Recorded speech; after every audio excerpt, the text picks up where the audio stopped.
Hace aproximadamente semana y media, 2 semanas, no recuerdo, recibí 3 noticias muy impactantes, una detrás de otra. La primera fue la noticia de la partida de un gran ministro del Evangelio, como lo fue el apóstol Giorgi Reynoso, muy querido acá en nuestro país, acá en Santo Domingo. Al recibir la noticia, pues ya estaba un tiempo en estado de coma y partió con el Señor. Pero al día siguiente tuvimos la mala noticia de que un familiar por el cual estábamos luchando luego de una amputación de una pierna también fallece y parte en horas de la madrugada. Luego vino un tercer golpe más fuerte, emocional, y es la pérdida de uno de mis más grandes amigos, el apóstol, el pastor Elio Peña, que estuvo muchas veces con nosotros acá predicando, estuvo en varias vigilias, estuvo en algunos congresos con nosotros acá, y era un hombre de una entrega total. Dio todo por el Evangelio y asimismo también lo dio todo por Venezuela. Era un hombre incansable, iba a los países, recogía alimentos, ropa, y llegaba a Venezuela y se iba a los barrios a repartir alimentos, ropa. Era un hombre que realmente lo entregó todo. Y en ocasiones lo secuestrábamos a él y a la esposa y lo traíamos acá a Dominicana, a las hermosas playas de nuestro país, para que se desconectaran un poco y pudieran seguir con su trabajo. Pero de repente me llaman y me dan la noticia de que un infarto fulminante lo golpeó y se fue con el Señor. Quiero aclararles algo: nosotros no nos morimos, nosotros nos vamos a casa. Jesús dijo: voy a prepararles un lugar, voy a prepararles una morada, una casa. No es que las casas son de color morada, es que es una morada. Nos vamos a casa. Y hay momentos donde te preguntas, ¿qué pasó? Pareciera que se hubiera ido antes de tiempo.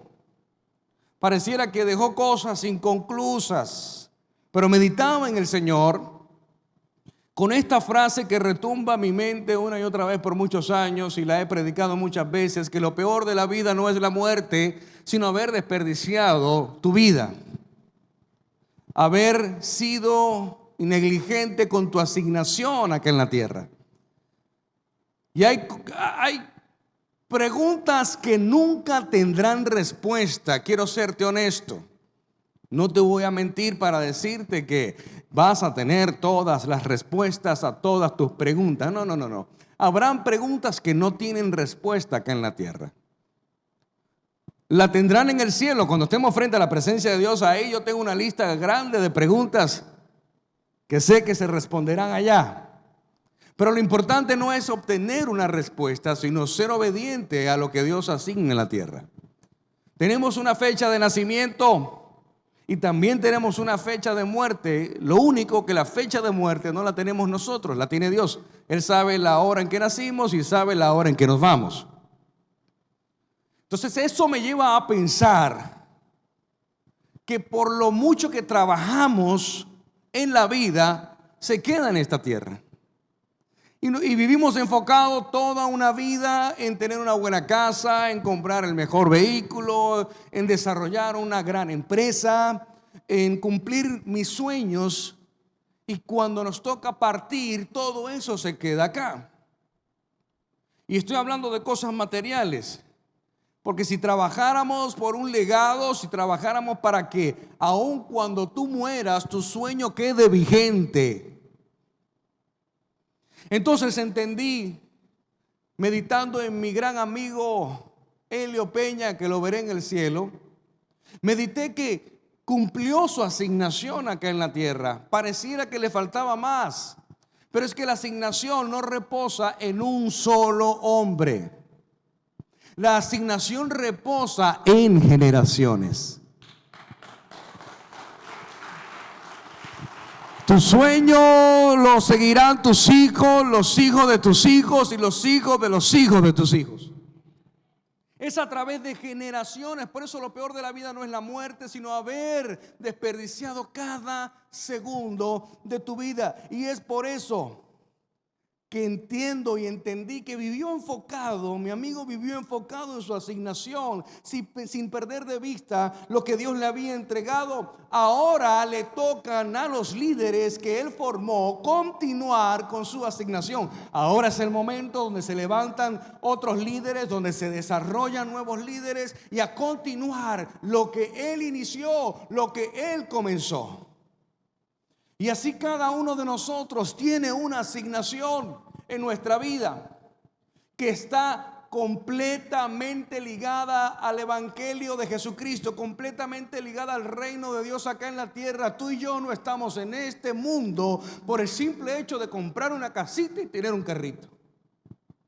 Eso es demasiado vano para vivir y respirar por eso. Hay una asignación que trasciende de generación en generación. Por eso tienes que hacer que suceda. Di conmigo, haz que suceda. El uso de la fe es el título del mensaje de hoy. El uso de la fe. Por eso he llegado a la conclusión que cuando te enfocas en lo eterno, haces tesoros en el cielo. Vivimos afanados por tener tesoros acá en la tierra. No está mal que tengas tesoro, no está mal que tengas una cuenta bancaria, un certificado, una casa, un carro. Eso no está mal. Está mal que tú tengas tu mirada puesta en eso que es vano y pasajero. Pero cuando ponemos nuestra mirada en Jesús, me cuenta el hijo de mi amigo Helio Peña que segundos antes de morir el médico le dijo que él subió los brazos y así murió. Yo le dije a él, miró a Dios en ese momento recibiéndole. Porque cuando haces tesoros en el cielo, sabes a dónde vas. Tienes la garantía, no tienes temor a morir. Tienes temor a no cumplir tu asignación aquí en la tierra. A eso sí le temo. Yo no le temo a la muerte, yo le temo a no cumplir, a no servir a lo que Dios me asignó en la tierra. Está escrito, buen siervo fiel, entra en el gozo de tu Señor. Serán las palabras que todos aquellos que cumplan con la asignación. Pero quiero contarte una historia que está en el libro de Mateo, capítulo 17, del 1 en adelante, titulada La Transfiguración. Y aunque quizás para ti suene esto algo nuevo, quizás nunca lo has escuchado, pero quiero explicarte con detalles a qué se refiere esto. Y dice así: 6 días después, Jesús tomó a Pedro, a Jacobo y a Juan su hermano y los llevó aparte a un monte alto. Escuche, no es que Jesús era clasista, no es que Jesús tenía un grupito aparte. Hay gente que dice, no, ese es su grupito. Como algunos dicen, el pastor tiene su grupo, el pastor tiene su gente, y para entrar ahí en ese grupito, no. Jesús no era clasista. Jesús no amaba a estos tres más que al resto. ¿Por qué se los lleva aparte y los lleva a mostrarle algo que realmente era de envergadura? Era porque estos tres necesitaban una enseñanza que quizás los otros 9 no la necesitaban. Y Jesús quería mostrarle a estos tres algo que ellos necesitaban saber más que el resto de las personas. Y se lleva entonces a este monte alto, dice, y se transfiguró delante de ellos. Y resplandeció su rostro como el sol y sus vestidos se hicieron blancos como la luz. Eso es lo que es la transfiguración. Es decir, él pasó de un cuerpo terrenal a un cuerpo celestial. Y está ahí frente a estos tres. Y aquí aparecieron Moisés y Elías hablando con él. Imagínate, 2 patriarcas del Antiguo Testamento aparecen en ese momento, se colocan al lado de Jesús, Jesús en el medio, y están hablando con Jesús. Y entonces Pedro dijo a Jesús, siempre Pedro siempre de colérico, sanguíneo, impulsivo. Pedro dijo a Jesús: Señor, bueno es para nosotros que estemos aquí. En pocas palabras, él le dice: somos privilegiados, sabemos que nos amas más que el resto.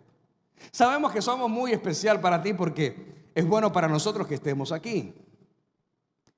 Resulta que, además de eso, le dice: si quieres, hagamos 3 enramadas, una para ti, otra para Moisés y otra para Elías. En pocas palabras, ¿quién te preguntó? ¿Quién te dijo si queríamos enramadas o no? No hay peor error en un líder inmaduro que hablar en el momento que debe callar. Y para eso se necesita discernimiento. Para eso se necesita experiencia, saber cuándo hablar y saber cuándo no. Y le dice: hagamos 3 enramadas. Una enramada es como una especie de tienda de campaña que se usaba en aquella época. Se usaba con ramas, por eso se llama enramadas, algunas palmas. Y él quería hacer una tienda de campaña. En pocas palabras, lo que él estaba tratando de decir en el mundo espiritual: hagamos un altar. Un altar es un lugar de adoración. Esto se le llama altar porque aquí adoramos a Dios. Ofrecemos sacrificio a Dios de alabanza y adoración. Y es lo que le está diciendo: hagamos una enramada, es decir, un altar de adoración para adorarte a ti, otro altar para adorar a Moisés y otro altar para adorar a Elías. Y dice que mientras él aún hablaba, porque no se callaba, dice que mientras él aún hablaba, una nube de luz los cubrió, y aquí una voz desde la nube que decía: este es mi Hijo amado, en quien tengo complacencia, a él oíd. Al oír esto, los discípulos se postraron sobre sus rostros y tuvieron, diga conmigo, gran temor. Imagínate, él dice semejante barbaridad. Por algo aparece Moisés y Elías allí. Había algo que Jesús quería enseñarle a ellos 3. Aparece Moisés y Elías, y él ofrece hacer un altar de adoración. Vamos a adorarte a ti, Jesús, y adoremos también a Moisés y adoremos a Elías. Luego, cuando él dice eso, aparece una nube. Ellos tienen temor, se inclinan y escuchan la voz de Dios decir eso. Se postraron sobre sus rostros y tuvieron gran temor. Y el verso 7 dice: entonces Jesús se acercó y los tocó y les dijo: levántense, no teman. Y alzando ellos los ojos, a nadie vieron sino a Jesús solo. ¿Quién terminó solo? Jesús. ¿Cuál era el propósito? Enseñanza número 1: decirles y mostrarles a ellos que la única persona que debían adorar era a Jesús. Que sus ojos debían estar solamente en Jesús. No se adoraba a Moisés, no se adoraba a Elías, no se adoraba a María. Patriarcas del Antiguo Testamento, pero la enseñanza era: es a mí que deben adorarme, le dice Jesús. Por eso cuando él ofrece la enramada, la nube los cubre y desaparece Moisés y Elías. Y la voz de Dios dice: es a él a que tienen que oír. Es a Jesús a quien tienen que seguir. Es a él a quien deben oír. Este es el contexto histórico. Y la enseñanza más grande es entender que nuestros ojos deben estar puestos en Jesús. Está escrito: puestos los ojos en Jesús, autor y consumador de la fe. ¿Cuántas veces hemos desviado nuestra vista de Jesús? ¿Cuántas veces nos hemos desviado para mirar las circunstancias, las adversidades, la enfermedad, la crisis, la escasez, los problemas? Y pare de contar. Y muchas veces nos acostumbramos a vivir bajo la crisis, nos acostumbramos a vivir bajo la adversidad y bajo la enfermedad, y tomamos eso como normal. Gracias por su entusiasmo.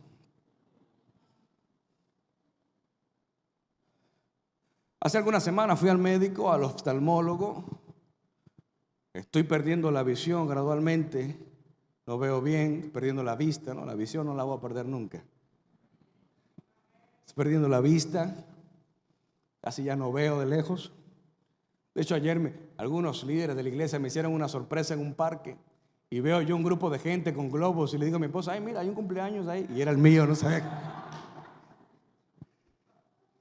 Se aprovechó de mi nobleza y de mi falta de vista. Pero fui al médico y estando con la doctora, me hace unos exámenes, me dice, vamos a hacerte otros exámenes. Me entran a un laboratorio, unos exámenes con unas máquinas bien sofisticadas, con láser. El examen da los resultados y la doctora frente a mí dice, era lo que yo me imaginaba. Y yo, Me dice la doctora, se te está desprendiendo la retina. Yo, bueno, no sé qué es, pero suena mal. Y me dice, si se sigue desprendiendo vas a quedar ciego. Y le digo yo, a ver doctora, ¿y a qué se debe que la retina se desprenda? Me dice, lo único que eso lo produce es el estrés. Me pregunta la doctora, señor León, ¿usted se siente estresado? Le digo, no. Pero me puse a analizar, y quizás te identifiques con esto. Me puse a analizar mi vida y le dije a la doctora, bueno, pensándolo bien, creo que sí estoy estresado. Porque el problema es que no te sientas estresado, porque puedes no sentirte estresado, pero sí estarlo. Y puede ser muy sublime, puede ser muy sublime. Le dije, bueno, sí, me preguntó cuántos hijos tiene, le dije 4. Tengo una empresa, tengo una iglesia, doy conferencias. Y en ese momento me puse a analizar mi vida y descubrí que sí estaba estresado y no lo sabía. ¿Sabes cuál es el problema? Cuando tomas eso como normal. Cuando la vida estresante la tomas como normal. Cuando la enfermedad la tomas como normal. Cuando la crisis la tomas como normal. Cuando todo eso que el enemigo está poniendo para distraerte, lo tomas como normal. Si le va a aplaudir, apláudale fuerte al Señor. El enemigo va a distraerte de cualquier manera para que no pongas tu mirada en Jesús, sino que empieces a poner tu mirada en otra cosa que no sea Él. Y es por eso que cuando te enfocas en las distracciones, pierdes la visión y se te desprende la retina. Cuando comienzas a poner tu mirada en la crisis, en el pobrecito yo, en el nadie me quiere, todos me odian, nadie me apoya, nadie me visita, nadie me llama, y hasta la cuarta será. Hay una enseñanza ahí que Dios quiere que uses algo que no estás usando. Pero en esta historia, recuerden que Jesús estaba con 3 en la cima de la montaña, pero hay otros 9 que están a pie de montaña. Y resulta que en el verso 14, más adelante, Jesús sana a un muchacho lunático, es el título. Y mira lo que dice. Cuando llegaron al gentío, vino a él un hombre que se arrodilló delante de él diciendo, Señor, ten misericordia de mi hijo que es lunático y padece mucho porque muchas veces cae al fuego y otras en el agua. Lo he traído a tus discípulos, pero no le han podido sanar. Respondiendo Jesús le dijo, oh, generación poderosa, he venido a motivarles. Tengo una charla de neurocoaching para ustedes, queridos discípulos. Nada de eso dijo. Generación incrédula y perversa. Fíjate que no habló de personas, habló de generación. Generación incrédula y perversa. ¿Hasta cuándo he de estar con ustedes? ¿Hasta cuándo he de soportarlos? Tráiganmelo acá. Y reprendiendo Jesús al demonio, el cual salió del muchacho, y este quedó sano en aquella hora. Viniendo entonces los discípulos a Jesús aparte, dijeron, ¿por qué nosotros no pudimos echarle fuera? Jesús les dijo, por vuestra poca fe. Diga conmigo, poca fe. Porque de cierto os digo que si tuvieran fe, es decir, que no tenían. Si tuvieran fe como la de un grano de mostaza, dirías a este monte, pásate de aquí para allá y se pasará y nada les será imposible. Pero este género no sale sino con oración y ayuno. Después de la transfiguración de Jesús, Él desciende a la montaña para encontrarse con 9 de sus discípulos que intentaban echar fuera el demonio de este joven. Y en ese momento vuelve de nuevo el liderazgo de Jesús, otra vez a mentorear, otra vez a decirle las cosas por enésima vez. Y otra vez a decirle lo mismo, y que deben de tener una vida así, y que deben de usar su liderazgo así, y que Dios deben trabajar todas las cosas que un líder, un mentor espiritual diría. Y eso me lleva a la conclusión de que en cuanto a los discípulos, cada exposición en tu vida es la oportunidad de aprender. Es decir, la exposición a la adversidad, la exposición a la enfermedad, la exposición al momento de que Dios, como protagonista, le dejemos actuar. Es la oportunidad no de demostrar un poder, es la oportunidad de aprender. Y conmigo, haz que suceda. Generación incrédula y perversa, ¿hasta cuándo he de estar con ustedes y hasta cuándo he de soportarlos? Estamos acostumbrados a ver a Jesús como dulce, tierno, amoroso, cariñoso. Pero Jesús era fuerte. Jesús era bien directo con sus palabras sin ofender a nadie, pero corregía con dureza.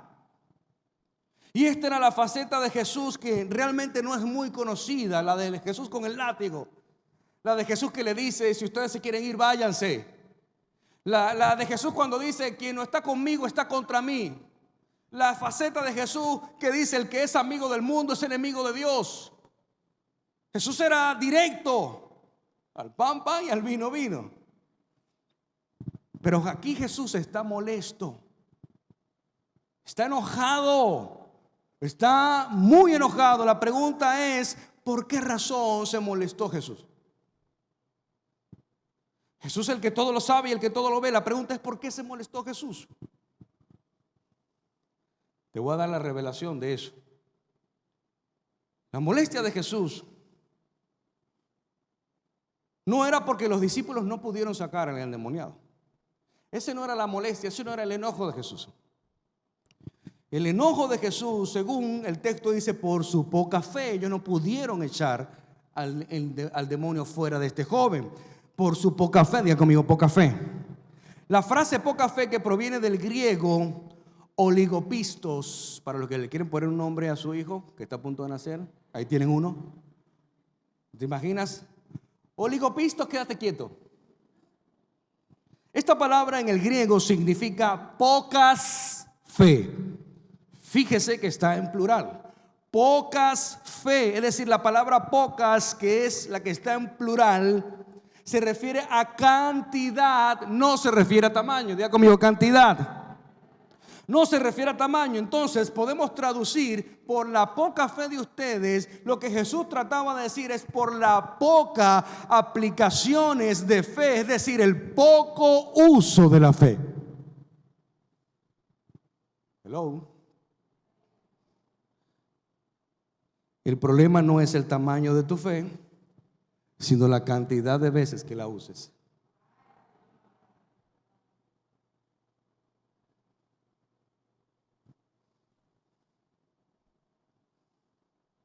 Jesús no podría molestarse porque ellos tuviesen poca fe.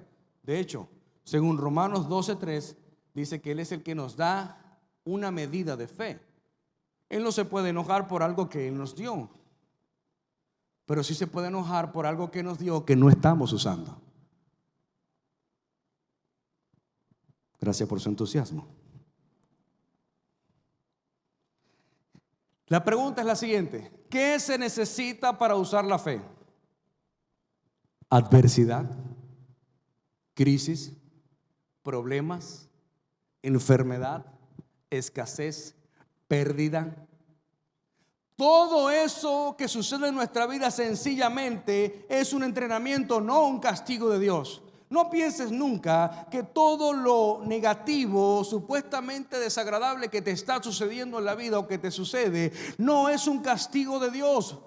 Sencillamente, aunque puedan ser consecuencias de tus malas decisiones, Dios usa eso para entrenarte, para fortalecerte en la fe. Por eso los discípulos le dijeron: aumenta nuestra fe, porque ellos se daban cuenta que mientras más Jesús oraba en intimidad, mayor era su poder. Él inmediatamente reprendió al demonio y él salió de ese joven. No tuvo que luchar con un demonio, él sencillamente reprendió al demonio. ¿Por qué? Jesús no oraba para sanar a las personas, Jesús no oraba para liberar a los endemoniados, Jesús no oraba para que ocurriera un milagro. Él oraba para que el poder de Dios se manifestara en la adversidad, en la enfermedad, en la crisis, en el problema.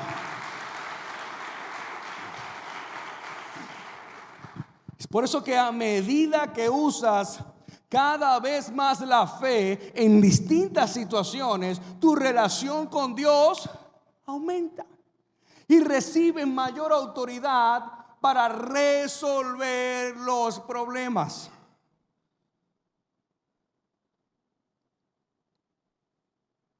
No es que tienes poca, es que la poca que tienes no la estás usando. Porque si analizamos a profundidad, quizás para ti parezca básico, o a lo mejor dices: eso yo me lo sé, yo eso lo he escuchado antes. Pero déjame decirte algo. Necesitas que se te recuerde esto. ¿Sabes por qué? Porque la cantidad de años que tengas conociendo a Dios no determina el uso que le des a tu fe.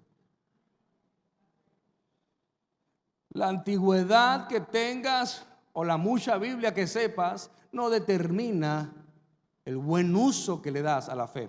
Porque él dice: si tuviera fe como la de un grano de mostaza. Jesús no le está dando importancia al tamaño de la fe, porque él está diciendo que la fe, que es como la de un grano de mostaza, la semilla más pequeña de todas, dice que si la fe fuese de ese tamaño pequeño, podrías hacer cosas grandes como la de una montaña.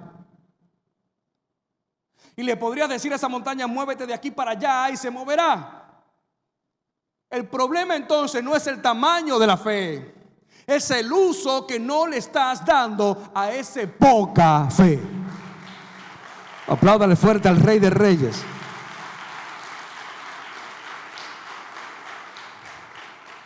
La Biblia, en la versión textual expositora, una versión que hay de estudio, cuando leí esta versión de estudio, me gustó más como está escrito acá. Dice: generación infiel y torcida. Qué curioso que no dice incrédula, dice infiel. Es decir, la traducción más apegada a los originales es infiel, no incrédula. ¿Por qué? Porque una de las cosas que te puede estar nublando para que le des uso a esa poca fe, sencillamente es la infidelidad a Dios. Es el pecado que mora en el corazón de los hombres. La idolatría que reposa en la vida de ellos. ¿Sabes? Idolatría no es adorar una imagen de yeso, prenderle una velita al santo. No, eso no es idolatría. Forma parte de la idolatría, pero eso no es idolatría. Idolatría es cuando pones en tu vida, en el primer lugar de tu vida, a algo o a alguien que no es Dios. Por eso Jesús le dice: ey, no es Moisés, no es Elías, soy yo. No es tu esposo o tu esposa, es Jesús. No son tus hijos, es Jesús. Hello. Idolatría es poner en el primer lugar de tu vida ese proyecto, ese negocio, antes que a Jesús, que es el que te dará el proyecto y el negocio. Y es lo que trata de decir acá: generación infiel. ¿Por qué no puedes liberar a un endemoniado? Algo tan sencillo. Vino Jesús y te reprendo. ¡Pum! Salió y quedó sano. Y ellos dijeron: tenemos 3 horas tratando, mientras ustedes estaban en una enramada con Moisés y Elías, nosotros estábamos aquí luchando con un endemoniado y no podíamos. De hecho, no pudimos. ¿Qué pasó? Y le dijo: por el poco uso que le dan a ustedes a la fe. ¿Sabes qué te dice el enemigo? Cuando quieres usar tu fe para cosas pequeñas, el enemigo te dice: ¿en serio? ¿Vas a usar tu fe para eso tan irrisorio? ¿De verdad? Ay, Señor, yo tengo fe para que hoy el calentador funcione y me pueda bañar con agua caliente. Y el diablo te dice, ¿en serio? ¿Tú vas a desperdiciar tu fe para eso? Y te dice, cuando quieres salir y hay mucho tráfico, Señor, yo oro para que tú liberes el tráfico. Y el diablo te dice, ¿en serio? ¿Para eso tú? ¿En serio? Y tú le dices, sí, ¿en serio? Porque hasta para lo más pequeño de mi vida yo comienzo a ejercitar la fe, a hacer el uso correcto de la fe. Y mientras más veces lo haga, más grande se volverá mi fe. Si no abandonas tu pecado, pierdes la oportunidad de aplicar tu cantidad de fe. Muchos piensan que pueden usar o hacer uso de la fe viviendo una vida impura, viviendo una vida pecaminosa. Mi posición no es juzgarte, mi posición no es señalarte. Todos somos pecadores. Mi posición es abrir tus ojos de que Dios tiene grandes cosas para tu vida, pero necesitas dejar tu vida de pecado. Necesitas dejar tu condición de pecado. Dios no va a usar algo que no está limpio. Algunos de ustedes han bebido jugo de piña, ¿verdad que sí? Ahora todos han bebido jugo de piña y de repente lo dejan un buen rato sin que se lave o no se friega el vaso y la piña se vuelve dura y se adhiere al vaso mucho, ¿verdad? A veces para fregarlo cuesta un poco. Ahora imagínate ese vaso sucio con 2 días allí que las moscas se le han parado bastante y quieras beber agua. ¿Beberías agua en ese vaso? ¿Verdad que no? Así tampoco Dios te usaría estando sucio para Él. Entonces queremos que Dios nos use, pero no queremos estar limpios. Si no abandonamos nuestra condición de pecado. Quiero regalarte 4 puntos importantes en el liderazgo de Jesús. Quiero invitarte a que te pongas de pie. Número 1, hay una frustración. En Jesús había una frustración. La frustración de que ellos todavía no entendían que no tenía que ver el tamaño de fe, sino el uso que le daban a la fe. Lo segundo es la enseñanza de nuevo cómo se hace. Les enseña de nuevo cómo se hace. Vuelve otra vez Jesús. Lo tercero es que los evalúa y les muestra el error. Les dice, por la poca fe de ustedes. Por último les enseña en camino. Dice, es con ayuno y oración. Y lo dice el verso 21. Pero este género no sale sino con oración y ayuno. Analicemos un poco esto. Muchas veces han enseñado que este verso se refiere al endemoniado. Jesús acá no está hablando del endemoniado. Jesús está hablando de la incredulidad, del espíritu de incredulidad, del espíritu de infidelidad que ellos tenían. Y le está diciendo a ellos, eso que ustedes tienen sale solamente con oración y ayuno.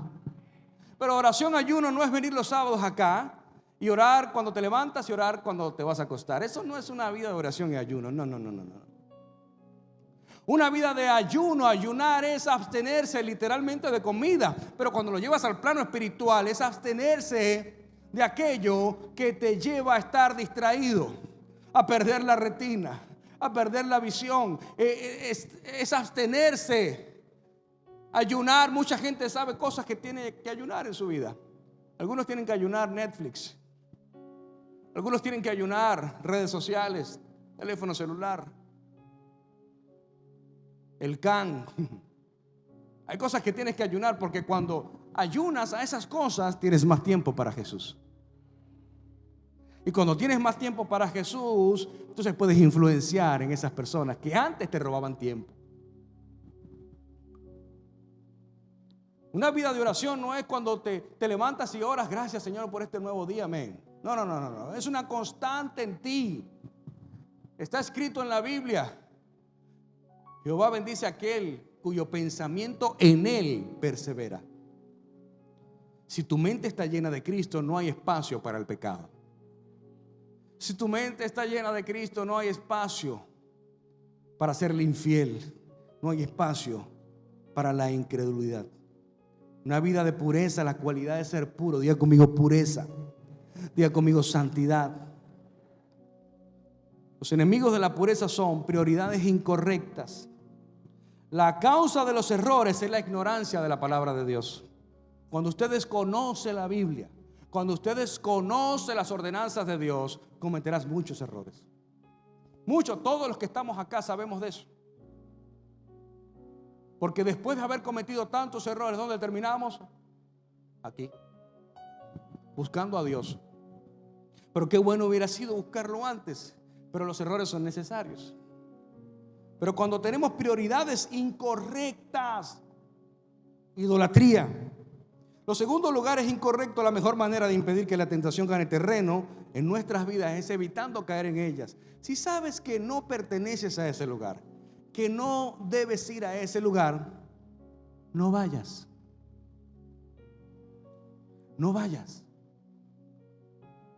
Tercero, personas incorrectas. Está escrito en la Biblia: no erréis. Las malas conversaciones corrompen las buenas costumbres. Velad debidamente y no pequen, porque algunos no conocen a Dios. Para vergüenza vuestra lo digo. Y tercero, prácticas incorrectas. Por ende, si tienes prioridades incorrectas en tu vida, frecuentas lugares incorrectos en tu vida y estás rodeado de personas incorrectas, el resultado será prácticas incorrectas.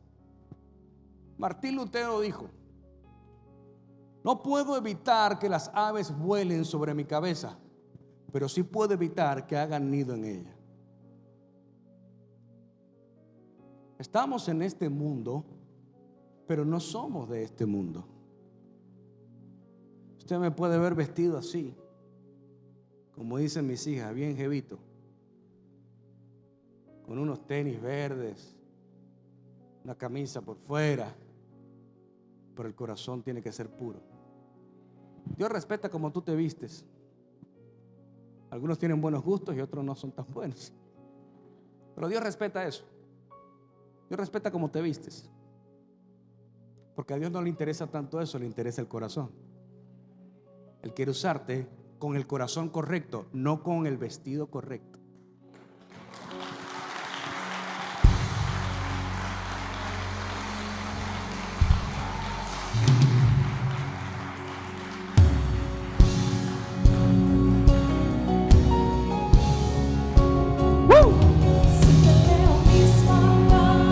Vamos, decláralo. Sí, si peleo mis batallas. Oh, sí, Señor. ¿Cómo las peleo? Con oración, ayuno. Así peleo mis batallas. Oh, yeah. Así peleo mis batallas. Una vez más dile: así peleo mis batallas. ¡Hey! ¡Vamos! ¡Vamos! Hay una presencia aquí. Hay una nube de gloria. ¡Hey! Así peleo mis batallas. ¡Hey! Vamos, decláralo en esta hora. Así las peleo en ayuno, en oración. Así peleo mis batallas. La peleo viviendo con el corazón correcto, aún siendo imperfecto, viviendo en santidad. Peleo mis batallas. Oh, hey. Así peleo mis batallas. Vamos, decláralo. Así peleo mis batallas. Oh, así peleo mis batallas. Amén. Dale un fuerte aplauso al Rey. Qué presencia de Dios hay en este lugar. Quiero regalarte el reto de este día. Desarrolla la aplicación de la fe. No se descarga en App Store ni en Google Play. Esta aplicación la tienes tú. Solo tú la puedes desarrollar. La aplicación de la fe y dominio propio. Quiero que sepas algo. Te voy a dar una perla que está allí. En 2 de Timoteo 1:7 dice: porque no nos ha dado Dios espíritu de... No hay que temer en primer lugar. Y dice: sino de poder, amor y dominio propio. No le pidas a Dios poder, ya lo tienes. No le pidas a Dios amor, ya lo tienes. No le pidas a Dios dominio propio, ya lo tienes. Comienza a caminar en el poder de Dios. Comienza a caminar en el amor del Padre. Y comienza a caminar con el dominio propio que Él ya te dio. Amén. Padre, bendice a cada hombre y a cada mujer que están en este lugar. Bendice su entrada y su salida. Declaro sobre ellos, Señor, la protección divina. El dintel de su casa, el dintel de su hogar está marcado con la sangre del Cordero de Cristo. Plaga no tocará su morada.